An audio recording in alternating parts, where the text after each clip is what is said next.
పథకాలన్నీ వస్తున్నాయమ్మా. పింఛన్ వస్తుందా? ఎంత వస్తుందమ్మా? చంద్రబాబు ఎత్తే 4,000 ఎత్తానంటుండు. 4,000 కాదు 10,000. వాడు 3 సిలిండర్లు, బంగారు కడియము మునిపించిండు. 14 సంవత్సరాలు అప్పుడు అన్ని ఇచ్చిండు. కొరవ ఇప్పుడు ఎత్తాడు. వచ్చే పింఛన్ ఎగదిగిండు. వాళ్ళు ఇప్పుడు పింఛన్ లేక వచ్చేది.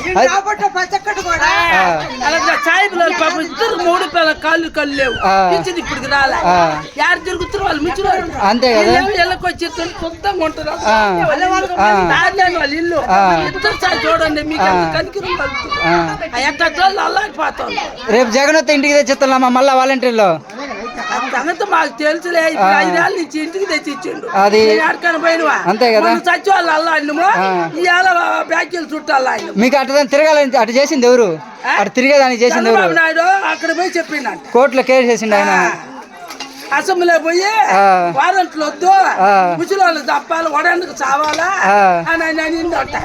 మాకు బాగా మైకాలో చెప్పి టీవీలో చెప్తా. అక్కడ చెప్పలే, మాకు టీవీలోనే చెప్తాను. సరే అమ్మా.